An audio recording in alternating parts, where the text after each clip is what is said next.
Hi hello నమస్తే welcome to our channel. చూసినట్లయితే యాత్ర 2 మూవీ టీజర్ రిలీజ్ చేయడం అనేది జరిగింది. డైరెక్టర్ గారైతే అసలుకి మామూలుగా చూపించలేదు మూవీ అనేది. ఆ మూవీ కూడా ఎవరిదంటే మన జగన్ గారి యొక్క బయోపిక్ ద్వారా తీయటం అనేది జరిగింది. అసలు లైవ్ లో చూద్దాము. టీజర్ అయితే అసలు మామూలుగా చింపేశారు. అసలు ఒకసారి చూద్దాం దాని గురించి.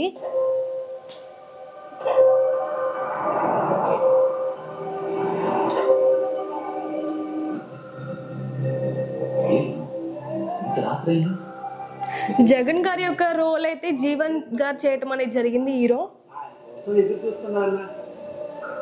కాదమ్మా, మీ వైఎస్ఆర్ కొడుకు వచ్చి నిన్ను నిల్చున్నా నీకు కనపడదు అన్నా.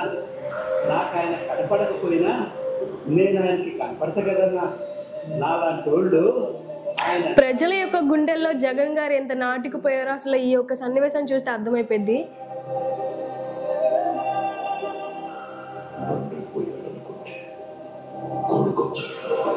చంద్రబాబు యొక్క నక్కేశాలు అయితే ఇక్కడ స్పష్టంగా క్లియర్ గా చూపిస్తున్నారు.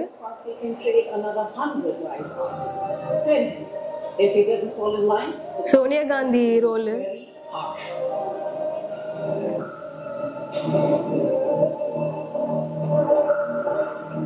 ఉన్నదంతా పోయినా పర్వాలేదు అని తెగించిన చెక్కలాంటి యుద్ధం చేయడం మనకే నష్టం మేడం. నిజంగానే దేవుడు దిగి వచ్చినా కూడా ఆయనతో ఎవరు గెలవలేరు. అలా ఉంది మూవీ టీజర్ అయితే. చరిత్రలో ప్రతి విధి ఎరుగని రీతిలో అవినీతి చేశాడని అభియోగాలు మోపండి. 1,00,000 కోట్లని 1,00,000 సార్లు చెప్పేశాడు. ఒక అబద్ధాన్ని నిజం చేయాలంటే అది మీడియాకి మాత్రమే సాధ్యం. ఎందుకంటే అలా అవినీతులు చేసే వాళ్ళే కదా అలా చేసేది.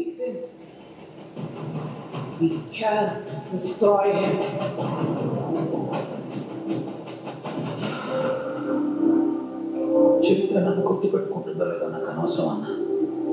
కానీ ఒకవేళ గుర్తుపెట్టుకుంటే తండ్రి కోసం ఇచ్చిన మాట తప్పని కొడుకుగా మీరన్న చరిత్ర గుర్తుపెట్టుకుంటే చాలన్నా. తండ్రి యొక్క బాధ్యతని కొడుకు నెరవేర్చడం అనేది జరుగుతుంది రాజకీయాల్లోకి వచ్చి.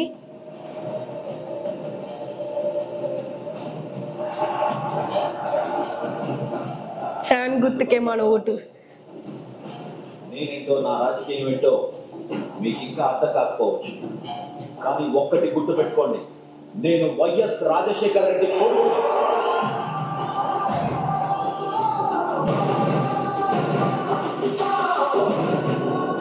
చూసారు కదా మరి యాత్ర 2 మూవీ టీజర్ అయితే రిలీజ్ చేయడం అనేది జరిగింది. దాంట్లో అయితే ప్రతి ఒక్క రోలు చంద్రబాబు నాయుడుది కానీ, కొడాలి నానిదే కానీ, అలాగే మన జగన్ గారిదే కానీ, అలాగే సోనియా గాంధీది కానీ ప్రతి ఒక్క రోల్ అనేది దాంట్లో లీనమై వాళ్ళ యొక్క పాత్రలు వాళ్ళు చేయడం అనేది జరిగింది. ఎట్ ద సేమ్ టైం ఏంటంటే బయట రాజకీయాలు ఏ రకంగా ఉన్నాయి, చంద్రబాబు నాయుడు కానీ వీళ్ళందరూ ఏ రకంగా అయితే ఉన్నారో ఆ రోల్ అయితే ఖచ్చితంగా మన టీజర్లో ఖచ్చితంగా దాంట్లో క్లియర్ కట్గా వాళ్ళు చూపించడం అనేది జరిగింది. మరి చూసారు కదా టీజర్ అయితే చాలా అద్భుతంగా ఉంది. మన డైరెక్టర్ మహి గారు అయితే చాలా అద్భుతంగా దాన్ని తీయడం అనేది జరిగింది. మరి మాకైతే టీజర్ బాగా నచ్చింది. మరి ఈ టీజర్ మీద మీ కామెంట్లు మాకు తెలియచేయండి. మరి ఈ వీడియో మీకు నచ్చినట్లయితే లైక్ చేయండి, షేర్ చేయండి, కామెంట్ చేయండి.